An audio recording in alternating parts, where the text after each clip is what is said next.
na po sila. So yan, naisipan po nating magkatay ng bibe. So yan, habang nililinis po natin yung bibe ay kasama po natin si Muning. Ayan, napatuloy po niya akong kinakagat o hindi ko alam kung anong ginagawa niya sa likod ko. Bahala siya.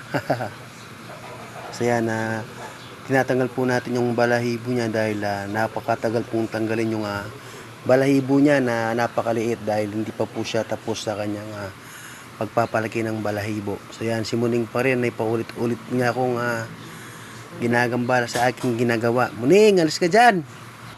So yan, napakakulit po niya. Hindi ko po alam kung ano yung kanyang gusto. So yan, napaikot-ikot po siya. So yan, tuluyan na po siyang bumaba. So yan, ang paglilinis po ng bibe ay kailangan po ng konting tiyaga at konting pasensya. So yan, sobrang dikit po kasi ng mga balahibo nila, lalo na kapag hindi po ito kompleto. So ganyan po talaga yung paglilinis ng pato. So yan, nalinis na po natin siya. Mayroon pong dalawang bibi yung linuto natin. Mayroong isang malaki po at saka isang maliit. Yung isa ay lalaki at saka yung isa ay babae. So yan, na yung lalaki po ay medyo nalinis na rin po natin siya. Ito naman po yung isa ay babae. So itong babae po ay napakadali po natin siyang tanggalin dahil kumpleto na po yung balahibo niya. Hindi po talaga katulad ng lalaki ay napakahirap po niyang tanggalin. So yan, kailangan po natin siya buhusan tong tubig na mainit dahil napakahirap pong tanggalin kapag hindi mo siya binuhusan ng tubig na mainit. So yan, pagkatapos natin siyang binuhusan ay tatanggalin po natin sa ating kamay. So ayan, ganyan lang po yung pagtanggal.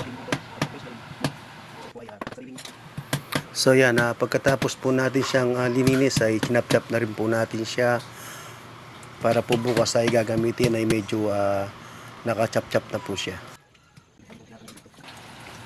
So yan, nilinis na rin po natin yung pinaka-balon-balon niya. So yan po yung paborito natin na kahit marumi po siya, pag nalinis naman ay napakasarap po niya.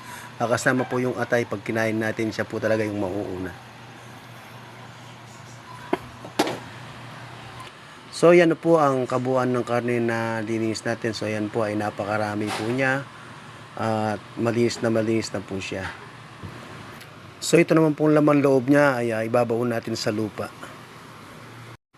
So yan, maya-maya po ay ire-rep po natin para bukas ay iluluto na lang po ito. So yan, ito na po yung pato na ating kinatay. So ito po ay kalgareta. So yan, ipapakuluin lang po siya. At ito naman po ay gagawin na adobong toyo.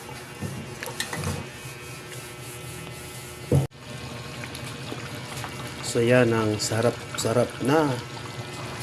So yan, salamat po sa inyong panonood. Salamat po.